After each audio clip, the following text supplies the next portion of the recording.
살다 보면 돈, 인간관계, 일을 비롯해 여러 가지 고민을 해보셨을 텐데요. 이 중에서도 인간관계에 대한 고민은 끝없는 듯합니다.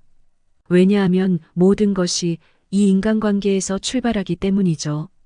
돈과 일도 사람이 만들어내는 것이니까요. 유명한 심리학자 아들러는 모든 고민은 인간관계에서 비롯한다는 말을 했습니다. 그렇다면 인간관계에서 현명한 대처를 한다면 돈과 사랑, 성공은 차츰 따라오게 되지 않을까요? 더 많은 좋은 기회, 더 많은 호의가 나에게로 돌아올 테니까요.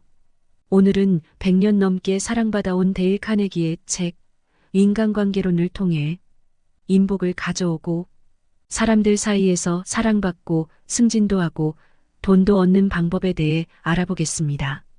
구체적인 방법과 말을 통해 인생의 지혜를 얻어가셨으면 합니다. 구독과 좋아요, 알림 설정은 영상 제작에 큰 도움이 됩니다. 변하지 않는 인간관계에 기본 원칙이 있다. 훌륭한 정치인, 부자, 사람들에게 사랑받는 사람들은 꼭 지키는 법칙이다. 모른다면 인생에서 큰 손해를 볼 수 있다. 가장 먼저 남에게 비난하지 말라. 비난은 헛수고다. 자신의 에너지를 낭비하는 행동이다. 비난을 받은 상대는 방어하는 입장이 되기에 보통은 자신을 정당화하려고 기를 쓴다. 타인을 향한 비난은 위험하다.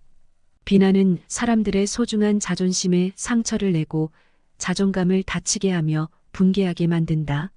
세계적인 심리학자 스키너는 동물의 잘한 행동에 보상을 주면 나쁜 행동에 벌을 주는 것보다 학습이 훨씬 더 빠르고 배운 내용도 더 효과적으로 기억한다는 사실을 실험으로 증명했다. 인간에게도 똑같이 적용된다는 사실이 나중에 밝혀졌다. 비난으로는 지속적인 변화를 만들어내지 못한다. 오히려 당사자는 억울해하는 경우가 많다. 위대한 심리학자 한스 셀리에는 이런 말을 했다. 우리는 인정받기에 목마른 만큼 비난을 두려워한다. 비난이 낳은 억울한 심정은 직원이나 가족 친구를 기운 빠지게 만든다. 그러면서도 비난을 받게 한 그 상황은 쉽게 바로 잡아지지 않는다.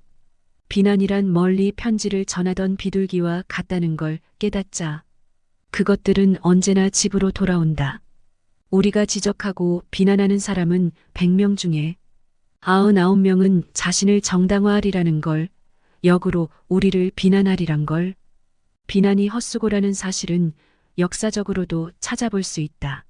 많은 이들이 알고 있는 미국 대통령 링컨. 그는 남 앞에서 뽐내기를 좋아하고 호전적인 성향의 제임스 실즈라는 정치가를 풍자하여 조롱한 적이 있다. 링컨이 자신을 조롱했다는 걸 알게 된 제임스는 그에게 1대1 결투를 신청했다. 다행히 양쪽의 친구들이 말려 결투는 일어나지 않았다. 그 후 링컨이 가장 자주 하던 말이 있다. 바로 심판받고 싶지 않거든 심판하지 말라였다. 링컨은 이 사건에서 사람을 상대하는 기술에 있어 가치를 따질 수 없을 만큼 귀중한 교훈을 얻었다. 그는 다시는 누군가를 모욕하는 편지를 쓰지 않았고 다시는 그 누구도 조롱하지 않았다. 이때부터 링컨은 무슨 일이 있어도 절대로 그 누구도 비난하지 않았다. 내일 당장 누군가에게 죽을 때까지 수십 년 묵은 원한으로 남을 행동을 하고 싶다면 신랄한 비난을 한마디 던지면 된다. 그 비난이 아무리 정당화될 수 있다고 하더라도 말이다. 사람을 대할 때는 상대방이 논리적인 존재가 아니라는 사실을 꼭 기억하라. 상대방은 감정의 동물이고 선입견이 가득하며 자존심과 허영심에 휘둘리는 존재다. 벤저민 프랭클린은 젊은 시절 눈치가 없었다. 그러나 나중에는 수완이 생겼고 어찌나 사람을 잘 다루고 인간관계가 좋았는지 주프랑스 미국 대사에까지 임명됐다. 그는 자신의 성공 비결을 한마디로 설명했다. 저는 그 누구도 험담하지 않습니다. 그리고 모든 사람을 최대한 좋게 이야기합니다. 이해하고 용서하려면 인격과 자제력이 필요하다. 훌륭한 사람이 훌륭하다는 것이 드러나는 건 하찮은 사람을 대할 때다. 다른 사람을 비난하지 말고 이해하도록 노력해보기로 하자. 타인이 왜 그런 행동을 하는지 알아내려고 노력해보자. 비난보다는 그 편이 훨씬 더 인생을 살아가는 데 있어 유익하고 흥미롭다. 이런 태도는 연민과 관용과 친절을 낳는다. 기억하라. 여러분이 원하는 것은 꿀이지만 벌에 쏘이고 싶지는 않을 것이다. 즉, 인정을 받고 싶지만 비난을 받긴 싫을 것이다. 내가 싫은 것을 남에게 해서는 안 된다. 말과 글은 내뱉는 순간 나의 행동을 그러한 방향으로 이끌고 만다. 상대방의 잘못을 즉각적으로 지적하거나 비난하거나 불만을 표현하지 말라. 인간관계에서 사람의 마음을 움직이고 싶다는 생각을 해본 적이 있는가? 누군가 무엇을 하도록 만드는 방법은 단 하나다. 맞다. 바로 상대가 그 일을 하고 싶게 만드는 것이다. 상대방이 무언가를 하게 만드는 유일한 단 한 가지는 상대가 원하는 바를 주는 것이다. 상대방이 무엇을 원할까? 미국 철학자 존 듀이는 인간 본성의 가장 깊은 곳에 있는 충동은 상대에게 중요한 사람이고 싶은 욕망이라고 말했다. 중요한 사람이고 싶은 욕망, 그냥 들어서는 약간 의미심장한 표현이다. 지금 이걸 듣고 있는 당신은 뭘 원하는가? 사실 많지는 않을 것이다. 대부분의 사람들이 원하는 것에서 크게 벗어나지는 않을 것이다. 많은 사람들은 건강과 장수, 음식, 잠, 돈으로 살 수 있는 것, 사후 세계에 대한 믿음, 성적 만족, 자녀의 건강과 행복, 자신이 중요한 사람이라는 느낌을 원한다. 이 중 일부는 보통 충족이 되고 어떤 것은 가끔 충족이 된다. 그런데 여기서 단 하나만큼은 예외다. 바로 자신이 중요한 사람이라는 느낌이다. 중요한 사람이라고 느끼고 싶은 욕망은 인간과 동물이 구별되는 가장 큰 차이점 중 하나다. 여러 사람을 통치해 본 링컨은 편지에 쓸 때 종종 이렇게 말했다고 한다. 누구나 칭찬을 좋아합니다. 윌리엄 제임스는 말했다. 인간 본성의 가장 깊은 곳에 있는 원칙은 인정받고 싶은 갈망이다. 인간이어서 겪는 이 갈증은 괴롭지만 결코 수그러들지 않는다. 이 갈증을 진정으로 해소시켜 줄 수 있는 사람이라면 인간관계에서의 문제들을 손쉽게 해결할 수 있는 사람일 것이다. 그렇다면 중요한 사람이라는 느낌을 어떻게 줄 수 있을까? 슈아브는 말했다. 사람들의 열정을 불러일으키는 능력이 저의 가장 큰 자산이라고 생각합니다. 누군가에게 내재된 최고의 모습을 끌어내서 키우는 방법은 인정과 격려입니다.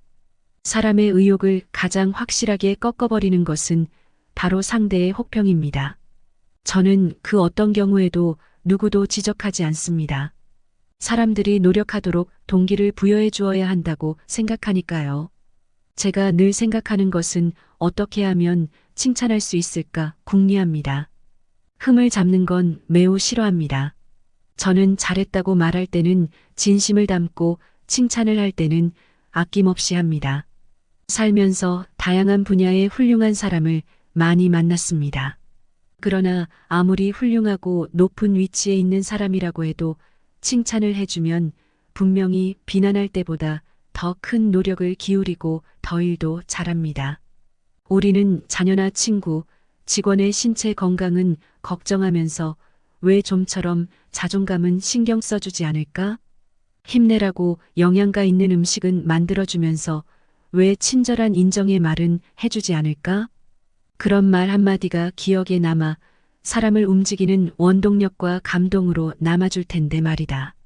지금 이 말을 들으면서 이렇게 외치는 사람도 있을 것이다. 헛소리 좀 그만하세요. 그건 그냥 아첨이죠. 저도 해봤지만 아무 효과가 없었어요. 똑똑한 사람들에게는 통하지 않는다고요. 물론 분별력 있는 사람에게 아첨은 거의 효과가 없다. 아첨은 얄팍하고 이기적이고 진실하지 못하다. 당연히 실패해야 마땅하고 보통은 실패한다. 그렇다면 인정과 아첨의 차이는 뭘까?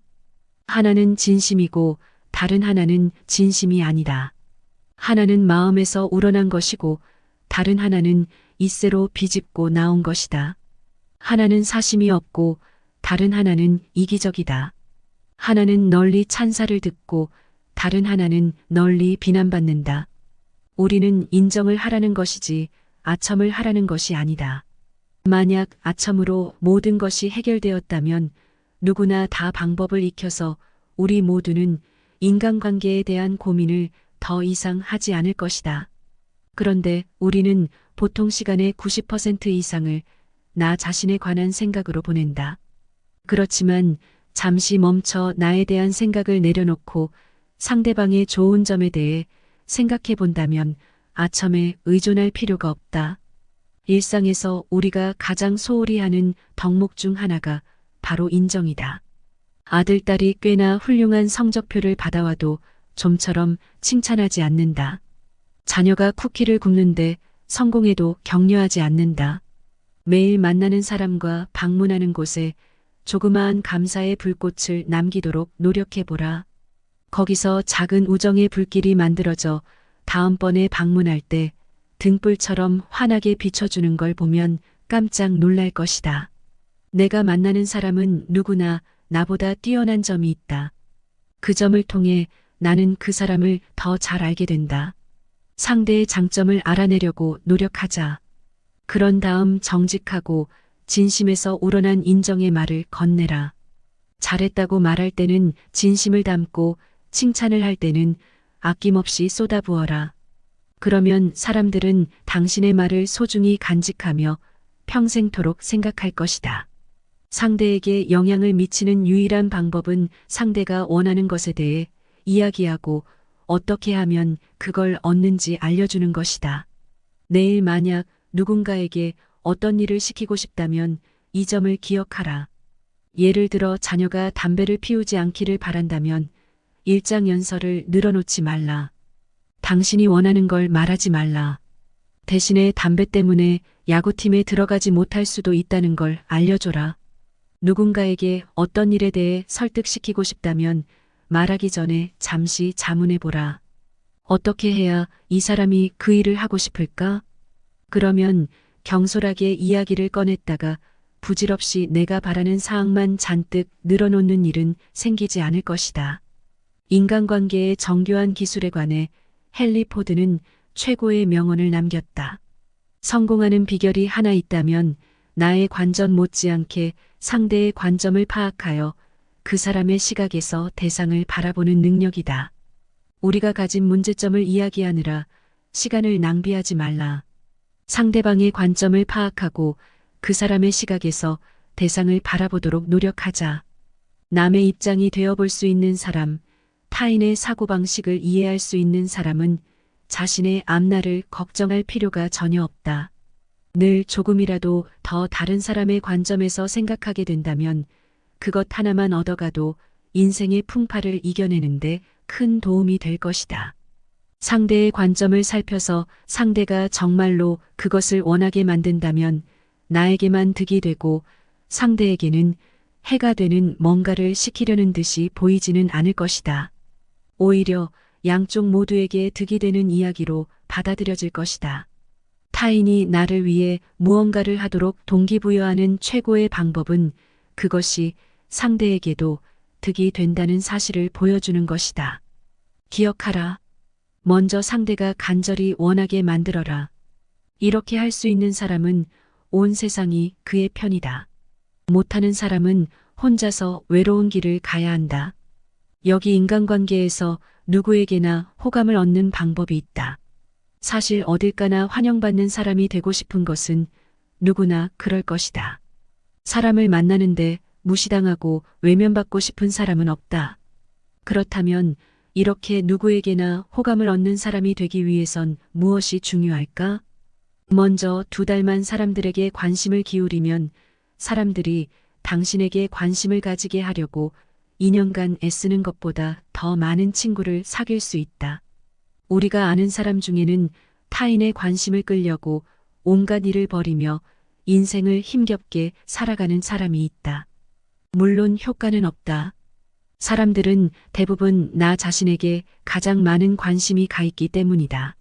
그렇다는 것은 사람들에게 인상 깊게 보이고 관심을 끌려고 애쓴다고 해서는 절대로 진실한 친구를 많이 사귈 수는 없다는 것이다.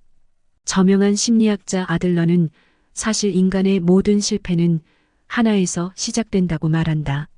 바로 다른 사람에게 관심 없는 사람이기 때문이라는 것이다. 이런 사람이야말로 살면서 가장 큰 어려움을 겪고 남에게 가장 큰 상처를 준다. 우리는 누구나 공장 노동자이든 사무실 직원이든 심지어 대통령이라고 해도 나를 우러러봐주는 사람을 좋아한다. 친구를 만들고 싶다면 타인을 위해 특별한 노력을 쏟아야 한다. 시간과 에너지와 이타심과 배려가 필요한 일을 해야 한다. 호의적인 관계를 만들고 싶다면 활기차고 열정적으로 인사를 건네라. 누가 전화를 걸어와도 똑같은 반응을 보여라. 그러면 전화를 건 사람은 자신에게 관심이 있다는 느낌을 받을 것이다. 남들이 당신에게 호의적인 관심을 보이길 바란다면, 진정한 우정을 키우고 싶다면, 남을 돕는 동시에 스스로를 돕고 싶다면 타인에게 진정한 관심을 가져보라. 그렇다면 구체적으로 좋은 첫인상을 남기기 위해선 어떻게 해야 할까? 찰스 슈와브는 자신의 미소가 100만 불짜리라고 말했다. 슈와브의 성격, 매력, 그리고 사람들이 그를 좋아하게 만드는 능력은 그가 일군 남다른 성공의 거의 전부라고 해도 좋을 정도다. 그의 성격에서 가장 유쾌한 부분은 바로 사람을 사로잡는 미소였다. 행동은 말보다 목소리가 크다. 미소는 이렇게 말한다. 나는 당신을 좋아해요. 당신 덕분에 행복해요. 만나서 반가워요. 아기와 강아지가 사랑받는 이유도 마찬가지다. 가짜 미소는 안 될까? 안 된다. 가짜 미소는 아무도 속이지 못한다. 우리는 그게 억지라는 걸 알고 있고 그래서 싫어한다. 여기서 말하는 건 진짜 미소다. 마음이 따뜻해지는 미소, 마음에서 우러난 미소 말이다. 미소를 짓는 사람은 더 효과적인 관리자, 선생님, 판매원이 되며 자녀를 더 행복하게 키우는 경향이 있다. 미소는 찡그림보다 더 많은 정보를 담고 있다. 가르칠 때 벌을 주기보다는 격려를 하는 편이 훨씬 더 효과적인 이유다. 미소의 효과는 강력하다. 미국 유명 콜센터에서는 전화로 대화할 때조차 미소를 지으라고 이야기한다. 미소는 목소리를 뚫고 나오기 때문이다. 이런 경험 다들 한 번쯤 해본 적 있지 않은가? 사람을 만날 때는 그 시간이 즐거워야 그들도 당신을 만나는 것이 즐겁다. 미소를 지으면 다들 미소로 답한다는 걸 금세 알게 된다. 불만이나 고충이 있어서 찡그리며 찾아온 사람에게도 밝게 응대하고 미소를 지으면서 경청하면 조정도 훨씬 쉽다. 즉, 미소가 매일 나에게 돈을 벌어다 준다. 그런데 미소를 짓기 싫다면 어떻게 해야 할까? 두 가지 방법이 있다. 먼저 억지로 미소를 지어라. 부끄럽다면 혼자 있을 때 억지로 휘파람을 불거나 허밍을 해보라. 마치 이미 행복한 사람인 듯이 행동하라. 그러면 실제로 행복해지는 경향이 있다. 과학적으로 증명된 이 사실은 행동은 감정을 따라가는 것 같지만 실제로는 행동과 감정이 함께 간다는 것이다.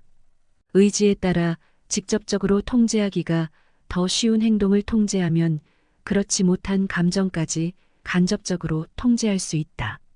웃음을 잃었을 때 웃고 싶다면 똑바로 앉아서 마치 이미 웃는 행동을 하면 된다. 세상 모든 사람은 행복을 찾아다닌다. 행복을 찾아내는 확실한 방법이 단 한 가지 있다. 바로 내 생각을 통제하는 것이다. 행복은 바깥 상황에 크게 좌지우지 되지 않는다. 내면의 상황에 따르는 경향이 훨씬 크다. 셰익스피어의 명언 중 좋고 나쁜 건 없다. 생각이 그렇게 만들 뿐이라는 것을 생각하라. 나를 행복하고 불행하게 만드는 것은 행복에 대한 나의 생각이다. 우리는 사람을 만나면 대화를 잘하고 싶어 한다. 그렇다면 꼭 말을 잘해야 할까? 언어 재능이 타고난 사람처럼 해야만 하는 걸까? 여기 대화를 잘하는 사람의 단 한 가지 특별한 비법이 있다. 이 비법은 누구나 할 수 있다. 바로 경청이다. 하버드 대학교 총장을 지낸 찰스 엘리엇은 사업상의 대화가 성공하는 것도 어려울 것 하나 없다 했다. 당신한테 하고 싶은 말이 있는 상대에게 전적으로 집중하면 된다. 그보다 더 잘 보일 방법은 없다. 그는 스스로도 경청하는 기술의 달인이었다. 사람은 누구나 자신의 말을 하고 싶어 하고 들어주길 원한다. 경청을 해주는 것만으로도 대화를 잘한다고 상대를 느끼게 만들 수 있다.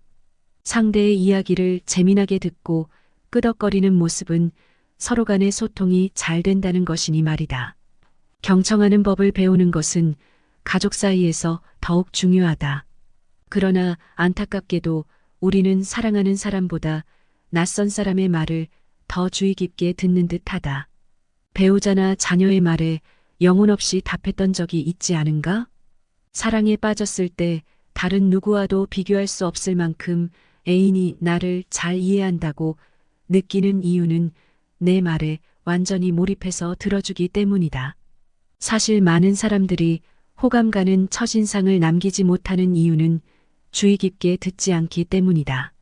사람들은 다음에 무슨 말을 할지 걱정하느라고 귀를 열지 않는다. 그런데 많은 이들을 인터뷰한 사람들의 말에 따르면 사람은 본래 말을 잘하는 사람보다는 잘 들어주는 사람을 좋아한다고 말했다. 그러나 경청하는 능력은 다른 그 어느 미덕보다 찾아보기 힘든 듯하다. 어떻게 하면 타인이 당신을 피하고 뒤에서 비웃고 심지어 경멸하게 만들 수 있는지 알고 싶다면 확실한 방법이 있다. 누가 말을 하든 오랫동안 듣고 있지 말라. 쉴 새 없이 당신의 이야기만 떠들어라. 동조를 하며 경청하지 말라. 다른 사람이 말하는 중인데 뭔가 생각이 떠오른다면 말이 끝날 때까지 기다리지 말고 문장 중간에 바로 끼어들면 된다. 주변에 이런 사람이 있는가? 대화를 잘하는 사람이 되고 싶다면 주의 깊게 들어주는 사람이 되어라. 재미있는 사람이 되고 싶다면 관심을 가지고 들어라. 상대가 아주 즐겁게 답할 것 같은 질문을 던져라. 상대에 관한 이야기, 그가 이룬 것에 관한 이야기를 하도록 요청하라. 상대의 관심을 단번에 끌고 싶다면 방법이 있다. 바로 상대가 관심을 가질 만한 주제에 관해 이야기를 하는 것이다. 사람의 마음을 얻는 왕도는 다른 것이 없다. 상대가 가장 소중히 여기는 것에 관해 이야기하는 것이다. 상대의 관심사를 중심으로 대화하는 것은 양쪽 모두에게 도움이 된다. 상대에 따라 받은 보상은 다르겠지만 크게는 타인과 대화할 때마다 자신의 삶이 확장된 것 자체가 삶에서 얻게 된 큰 보물이다. 상대가 당신과 하는 대화를 즐겁게 하라. 나 역시 삶에서 풍요로움을 얻게 될 것이다. 매번 누군가 이야기를 나눌 때마다 나의 삶도 확장될 테니 말이다. 상대가 누구든 그의 마음을 사로잡고 싶다면 어떻게 해야 할까? 인간 행동을 규율하는 아주 중요한 법칙이 하나 있다.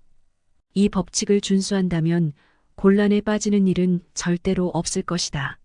사실 잘 지키기만 한다면 수많은 친구와 끊이지 않는 행복, 그리고 돈, 사랑을 가져다 줄 것이다.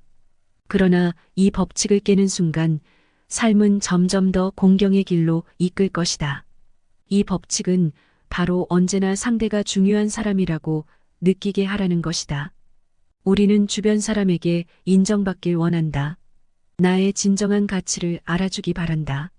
나만의 작은 세상에서 중요한 사람이고 싶어 한다. 잘했다고 말할 때는 진심을 담고 칭찬을 할 때는 아낌없이 쏟아부어줘라. 남에게 대접받고 싶은 그대로 타인을 대접하자. 결코 바뀌지 않는 한 가지 진실이 있다. 내가 만나는 사람은 거의 모두가 자신이 어떤 면에서는 나보다는 뛰어나다고 느낀다는 사실이다. 그런 사람들의 마음에 다가가려면 상대가 중요한 사람이라는 사실을 진심으로 인정하고 내가 그렇게 생각한다는 걸 은연중에 알려주는 것이다. 내가 만나는 사람은 누구나 나보다 뛰어난 점이 있다. 그리고 그 점을 통해 나는 그 사람을 더 잘 알게 된다. 아무리 중요하고 성공한 인물이라 해도 누군가 자신에게 인간적으로 관심을 보여주면 기쁠 수밖에 없다. 남들이 당신을 좋아하길 바란다면 이를 꼭 기억하라. 상대가 중요한 사람이라고 느끼게 하라. 그리고 거기에 진심을 담아라. 인간관계에서 나의 의견을 남에게 설득시킬 수 있는 방법은 없을까? 내 의견을 남이 들어주면 좋을 텐데라는 생각을 다들 한 번쯤 해봤을 것이다. 다른 사람을 잘 설득하는 것에도 방법은 있다. 먼저 함부로 논쟁하지 말라. 논쟁의 승자는 없기 때문이다. 어느 날 밤 저자는 즐거운 자리에 연회에 초대받았다. 식사를 하면서 많은 이들이 재미난 이야기를 나누던 도중 한 남자가 말했다. 저자는 그 남자의 이야기가 틀림을 알아챘다. 그는 내가 중요한 사람이라는 느낌을 얻고 자신의 우월함을 드러내기 위해 한 가지의 일을 시도했다. 그 일은 아무도 청하지 않았고 환영받을 일도 없는데 틀린 사람 수정해주기 위원회의 위원으로 자신을 위촉했다.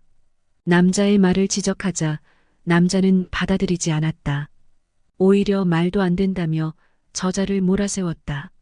그 모습을 본 저자의 친구 게먼드는 그 남자의 말이 맞다고 옹호했다. 나중에 저자는 게먼드에게 내가 맞지 않냐고 물었으나 게먼드는 이런 말을 했다. 우리는 축하 파티에 초대받은 손님인데 누가 틀렸다고 증명할 필요가 뭐가 있겠어? 그랬으면 그 남자가 자네를 좋아했을까? 상대방 체면을 좀 세워주면 어때? 자네 의견을 묻지 않았잖아. 그건 그 사람이 바랐던 게 아니라고. 그런데 왜 굳이 반박하는 거야? 날 선 대립은 항상 피하는 게 좋아. 친구의 말은 저자에게 큰 교훈을 주었다. 저자는 당시 이야기를 들려준 사람을 불편하게 만들었을 뿐 아니라 친구까지 난처한 상황에 처하게 만들었다. 자신이 반박하지 않았더라면 얼마나 좋았을까 뒤늦게 후회했다. 열의 9은 양쪽 모두 그 어느 때보다 더 자신이 절대적으로 옳다고 확신하면서 끝나는 것이 논쟁이다. 논쟁은 이길 수가 없다. 져도 지고 이겨도 지기 때문이다. 왜일까? 당신이 상대의 허점을 모조리 드러내고 상대가 제정신이 아님을 증명해서 승리했다고 치자. 그러면 당신의 기분은 즉각적으로는 좋아질 것이다. 그러나 상대는? 당신은 상대가 열등감을 느끼게 만들었다. 상대의 자존심에 상처를 냈다. 상대는 당신의 승리에 분개할 것이다. 그리고 가장 명심할 점은 자신의 뜻에 반해서 설득당한 사람은 여전히 의견을 바꾸지 않는다는 것이다. 매번 인간관계에서 싸우는 문제를 일으키는 사람을 마주한 적이 있다. 이 사람이 가장 먼저 해결해야 할 일은 자신이 말을 자제하도록 훈련하는 것과 말싸움을 피하도록 하는 것이다. 이런 사람은 말을 잘하려고 할 필요가 없다. 일단 자제력과 현명하게 피하는 법을 알아야 하는 것이다. 벤저민 프랭클린은 말한다. 논쟁을 벌이고 짜증을 유발하고 상대를 반박해서 가끔은 이길지도 모른다. 그러나 그건 껍데기뿐인 승리다. 왜냐하면 절대로 상대의 호의를 살 수 없기 때문이다. 스스로 잘 생각해 보기 바란다. 학문적이고 극적인 승리인가 아니면 인간관계를 원만하게 하는 상대의 호의인가? 둘 다 얻을 수 있는 경우는 희박하다. 그렇다면 어떻게 의견 차이가 났을 때 논쟁을 현명하게 피할 수 있을까? 이런 상황에서 가만히 있으면 반박하고 싶어진다. 일단 납득이 되어야 하는 것이다. 미국 경제신문에서 말한 의견 차이가 논쟁으로 번지지 않는 법을 보면 바로 알 수 있다. 의견 차이를 환영하라. 미처 생각지 못했던 부분을 알려준 것에 고마워하라. 그 의견 차이는 심각한 실수를 저지르기 전에 생각을 고칠 좋은 기회다. 본능적으로 반응하지 마라. 불쾌한 상황에서는 무심결에 방어적인 반응이 나오기 쉽다. 그러니 조심하라. 차분함을 유지하고 무심결에 반응하지 않도록 유의하라. 아무 생각 없이 내놓는 반응이야말로 최선이 아닌 최악의 모습이 될지 모른다. 성질을 죽여라. 기억하라. 무엇에 화내는지 보면 그 사람의 그릇을 단번에 알 수 있다. 장차 큰 일을 할 사람은 경거망동해서는 안 된다. 일단 들어라. 상대에게 말할 기회를 줘라. 상대가 말을 끝낼 때까지 기다려라.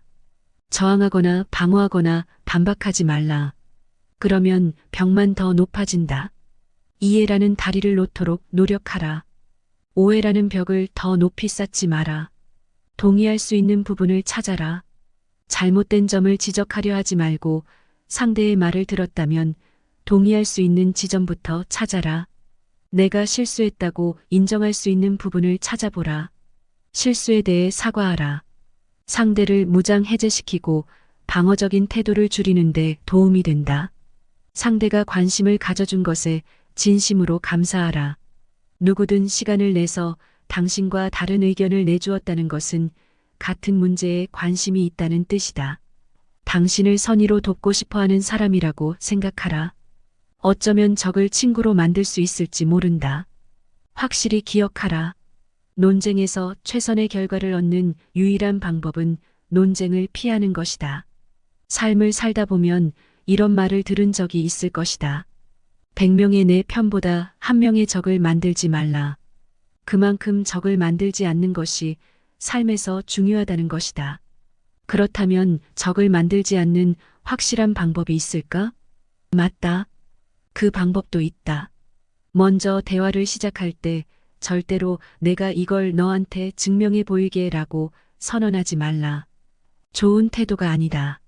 이건 상대에게 이렇게 말하는 것과 같다. 내가 너보다 정말 똑똑해. 내가 몇 가지를 알려주면 너도 바로 마음을 바꾸고 나를 우러러보게 될 거야. 이는 상대에 대한 도전이다. 반발을 부르고 상대는 당신과 싸우고 싶어진다. 설사 내가 의도했던 바가 아님에도 말이다. 뭔가 증명하려면 절대로 누구한테도 그 사실을 알게 하지 말라. 상대가 모르는 것도 상대가 잊은 것처럼 말하라. 처세술의 대가 벤저민 프랭클린도 이렇게 말했다. 타인의 감정과 직접적으로 충돌하거나 내 감정을 너무 강하게 표현하는 일은 삼가기로 했다. 대신에 내 생각에는 내가 파악하기로는 아마도 지금으로 봐서는 같은 표현을 썼다. 타인의 주장이 틀렸다고 생각해도 직설적으로 반박하거나 그의 주장이 터무니없음을 즉각 보여주며 즐거워하는 일은 절대로 하지 않기로 했다. 대답할 때는 상대의 의견이 옳을 경우나 상황에 대해 먼저 이야기하고 그 다음에 지금은 상황이 좀 달라 보인다거나 하는 식으로 말하기로 했다. 이런 태도를 보이자 대화는 훨씬 유쾌하게 흘러갔다. 겸손하게 의견을 제시하면 상대도 좀 더 쉽게 받아들이고 반박을 덜했다. 설득하기도 쉬워졌다. 인간관계를 형성할 때 요령 있게 다가가라. 그 편이 주장을 펼치는데 훨씬 더 도움이 된다. 다시 말하면 고객, 배우자, 상대방과 싸우지 말라. 상대가 틀렸다고 즉각적으로 반응하지 말라. 상대의 속을 휘저어 놓지 말라. 상대의 의견을 존중하는 태도를 보여줘라. 우리가 옳을 때는 부드럽게 상대를 우리 생각 쪽으로 끌어오자. 우리가 틀렸을 때는 실수를 빠르게 열정적으로 인정하자. 보통 자신이 틀린 것을 인정하면 졌다고 생각하는데 그렇지 않고 우기는 것이야말로 인간관계를 끔찍하게 망치는 지름길이다. 옛 명언을 기억하라. 싸움은 결코 만족을 주지 않는다. 항복하면 기대 이상을 얻는다. 내가 틀렸다면 빠르고 단호하게 인정하는 것이 좋은 인상을 남긴다. 화가 나서 한두 마디 뱉고 나면 감정을 쏟아냈기에 내 기분은 더 좋아질 수 있다. 그러나 상대방은 어떨까? 상대도 즐거울까? 호전적인 목소리와 적대적인 태도를 본 상대가 나를 어떻게 생각할까? 만약 누군가가 당신과의 불화로 마음이 괴롭고 당신에게 악감정을 품고 있다면 세상 어떤 논리를 동원해도 그 사람의 생각을 당신 쪽으로 돌릴 수는 없다.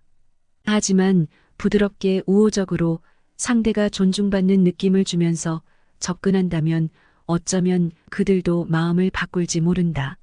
한 바가지의 쓸개즙보다 꿀 한 방울이 더 많은 파리를 잡을 수 있다는 링컨의 명언을 기억하라. 상대를 설득하려는 사람들은 대부분 말을 너무 많이 한다. 내가 만약 상대를 설득하려 하거든 내 말을 하지 말고 상대가 실컷 말하게 하라. 오히려 상대에게 질문하여 관심 있는 주제에 관해 말할 기회를 줘라. 이때 주의할 점은 내 생각과 다른 이야기가 나왔다고 해서 굳이 끼어들려 하지 말아야 한다는 것이다. 어차피 지금 상대는 그 주제에 몰입해 있어 당신의 말에 귀 기울이지 않을 것이다. 상대의 말에 진심으로 들어줘서 칭찬해주고 호감 가는 인상을 만드는 편에 집중하는 편이 낫다. 적을 만들고 싶으면 친구보다 잘나라. 친구를 만들고 싶으면 친구가 더 잘나게 둬라. 이 말이 무엇일까? 우리보다 무엇인가 뛰어날 때 상대방은 자신이 중요한 사람이라고 느낀다. 그러나 우리가 더 잘나서 성공을 자랑하면 상대방은 시기와 적개심을 가질 확률이 높다. 우리가 성취한 일은 최소화하자. 겸손해지자. 겸손은 언제나 적중한다. 상대에게 자신의 생각이라고 믿게 하면 협조한다. 사람들이 그렇게 생각하고 행동하는 데는 이유가 있다. 그 이유를 살펴봐라. 그러면 그 사람의 행동에 대한 열쇠가 될 뿐만 아니라 그가 어떤 사람인지까지 알 수 있다. 최선을 다해서 상대의 입장이 되어보라. 내가 그 사람 입장이라면 어떤 기분이 들까? 어떻게 반응할까? 라고 생각해보면 시간도 절약되고 욱했든 짜증도 덜한다. 이유가 궁금해지면 결과를 혐오할 가능성이 줄어든다. 이렇게 하면 인간관계의 기술도 극적으로 끌어올릴 수 있다. 대화에서 협조적인 태도를 얻고 싶다면 상대의 아이디어와 감정을 내 것만큼 중시하고 있음을 보여줘야 한다. 대화를 시작할 때 상대에게 대화의 목적이나 방향을 알려주고 내가 상대라면 어떤 말을 듣고 싶을지를 고려하여 이야기하고 상대의 관점을 받아들인다면 상대도 우리의 아이디어에 대해 마음을 열 것이다. 그럼에도 불구하고 인간관계에서 사람을 변화시켜야 하는 경우가 있다. 인간사에서 사람의 잘못을 저질렀을 때, 그리고 때에 맞게 지적해줘야 했을 때 입을 꼭 다물고 있는 것도 미덕은 아니다. 그렇다면 어떻게 지적하는 것이 현명하게 타인을 변화시킬 수 있는 것일까? 미국의 25대 대통령 맥킬리는 자신의 연설문을 받아보곤 놀란 적 있다. 연설문이 훌륭한 부분도 있었으나 적절한 내용은 절대 아니었다. 오히려 잘못했다간 대중들에게 어마어마한 비난을 사기 쉽다는 판단이 들었다. 맥킬리는 연설문을 쓴 작성자에게 정말 근사한 연설문이라고 말했다. 누구도 이렇게 쓸 수 없을 것이라고 말하며 칭찬을 곁들임과 동시에 이렇게 말하는 것이 맞을지 직접 원고를 수정하고 삭제하였다. 마침내 연설문 작성자가 효과적인 연설문을 쓸 수 있도록 도와주었다. 언제나 장점에 대한 칭찬을 먼저 듣고 나면 불쾌한 이야기를 듣기가 조금은 수월해진다. 칭찬으로 시작하는 것은 치과 의사가 마취제부터 놓는 것과 같다. 환자는 여전히 치아에 구멍을 뚫어야겠지만 마취제는 그 통증을 없애준다.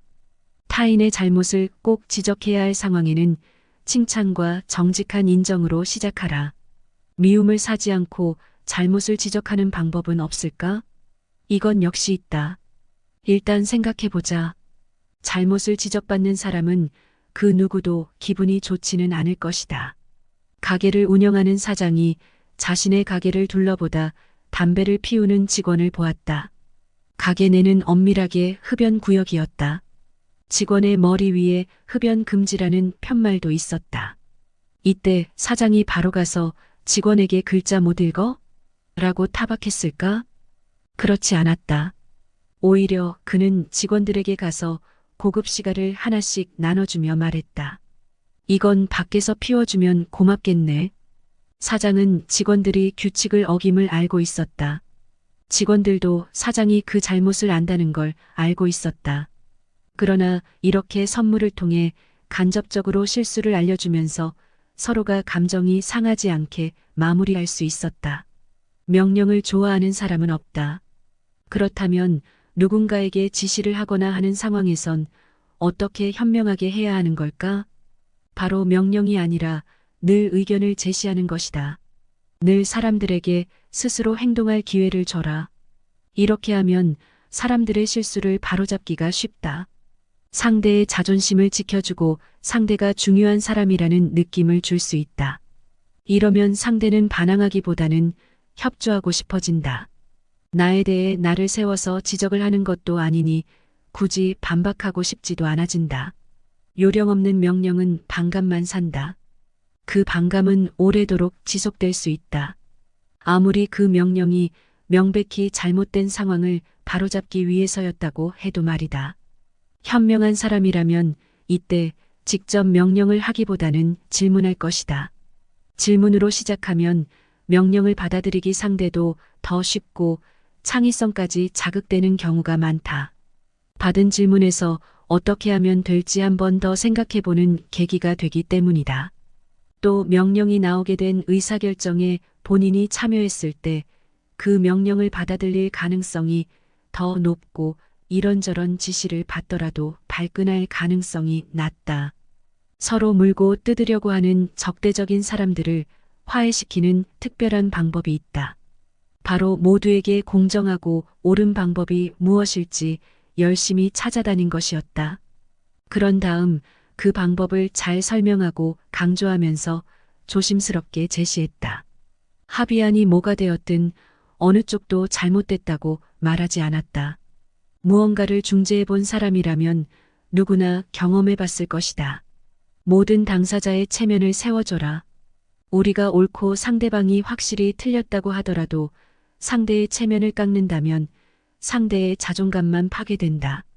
상대의 눈에 비친 그 자신을 깎아내리는 말이나 행동을 할 권리가 나에게는 전혀 없다. 중요한 건 내가 그 사람을 어떻게 생각하느냐가 아니라 그 사람이 자기 자신을 어떻게 생각하느냐다.